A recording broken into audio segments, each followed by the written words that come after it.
Welcome to ಹಳ್ಳಿ ಮನೆ ಅಡುಗೆ ಚಾನಲ್ಗೆ ಸ್ವಾಗತ ಸುಸ್ವಾಗತ. ಎಲ್ಲರೂ ಆರಾಮದಿರಿ, ನಾವು ಆರಾಮದೀವಿ, ನೀವು ಆರಾಮದಿರಿ ಅಂತ ತಿಳ್ಕೊಂಡೀನಿ. ಇವತ್ತು ಸೋರೆ ಕಡುಬು ಮಾಡೋದು ಹೆಂಗೆ ಅನ್ನೋದು ತಿಳಿಸ್ಕೊಡ್ತೀನಿ. ಇದನ್ನು ಹತ್ತಿ ಹೊಲಕ್ಕೆ ಪೂಜೆ ಮಾಡೋ ಮುಂದೆ ಮತ್ತು ಜೋಳವನ್ನು ಕಿತ್ತು ಗೂಡು ಬಡಿತಾರಲ್ಲ, ಆವಾಗ ಈ ಕಡುಬು ಮಾಡಿ ಪೂಜೆ ಮಾಡ್ತಾರೆ. ಅದು ಹೆಂಗೆ ಮಾಡೋದು, ಅದಕ್ಕೆ ಏನೇನು ಬೇಕು ಅನ್ನೋದು ನಾನು ಇವತ್ತು ತಿಳಿಸ್ಕೊಡ್ತಾ ಇದ್ದೀನಿ. ಮೊದಲು 200 ಗ್ರಾಮು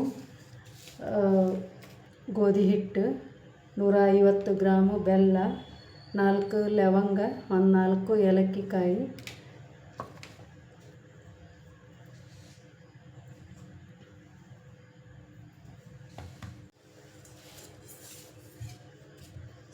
ಸ್ವಲ್ಪ ನೀರು ಹಾಕಿ ಇನ್ನು ಚಪಾತಿ ಅದಕ್ಕೆ ಕಲಿಸ್ಕೋಬೇಕು ನೋಡಿರಿ.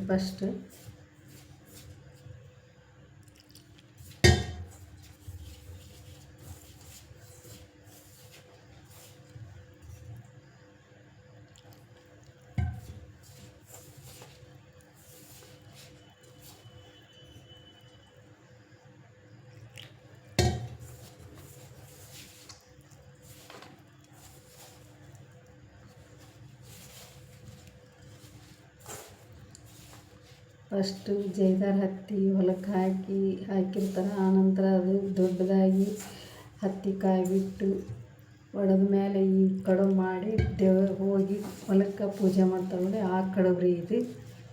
ತಿನ್ನೋಕ್ಕೂ ಭಾಳ ರುಚಿ ಇರ್ತೈತಿ.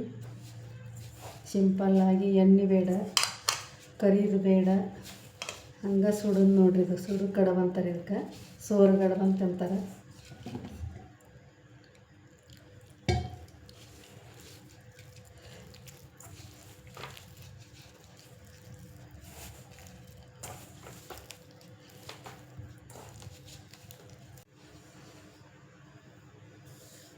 ನೋಡಿರಿ, ಈ ಥರ ಉಳ್ಳಿ ಹೆರೆದಿಟ್ಕೊಂಡಿನಿ.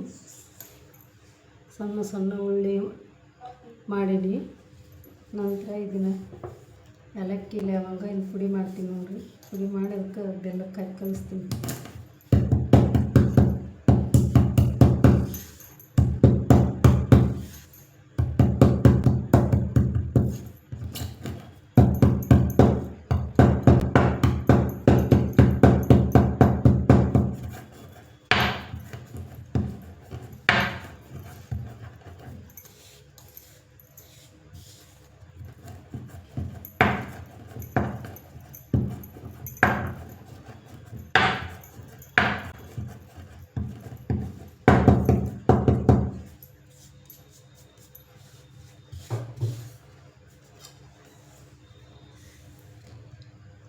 ಅಷ್ಟು ಏಲಕ್ಕಿ ಲವಂಗ ಪುಡಿ ಇದಕ್ಕೆ ಹಾಕಿ ಕಲಿಸ್ತೀನಿ ನೋಡಿರಿ. ಬೆಲ್ಲಕ್ಕೆ ಇದಕ್ಕೆ ಹಾಕಿ ಕಲಿಸಿ ಆನಂತರ ಎಲೆ ಲಟ್ಟಿಸಿ ಅದಕ್ಕೆ ಈ ಬೆಲ್ಲ ಹಾಕಿ ತುಂಬ್ತೀನಿ.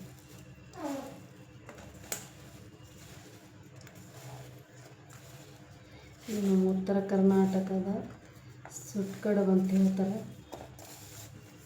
ಭಾಳ ರುಚಿ ಹಾಕೋರಿ, ಚಲೋ ಹಾಕ್ಕವು.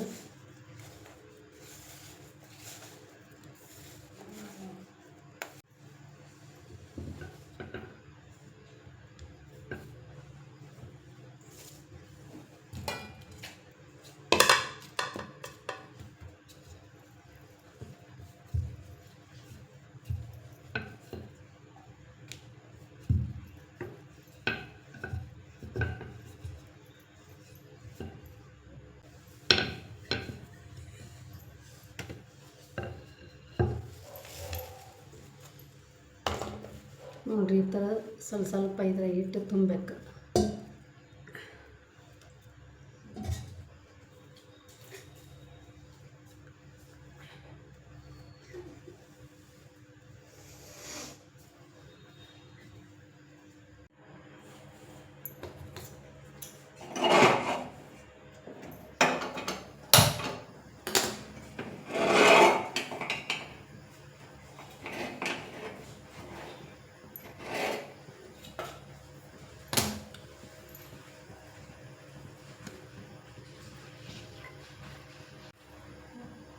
ಹಂಚ್ಕಾಯ್ತು ನೋಡ್ರಿ. ಈಗ ಹಾಕ್ತೀನಿ.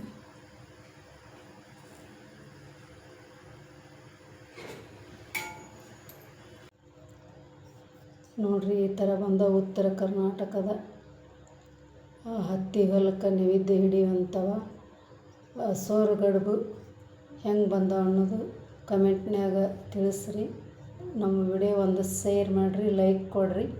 ಧನ್ಯವಾದಗಳು ವಿಡಿಯೋ ನೋಡಿದ್ದಕ್ಕೆ ಎಲ್ಲರಿಗೂ.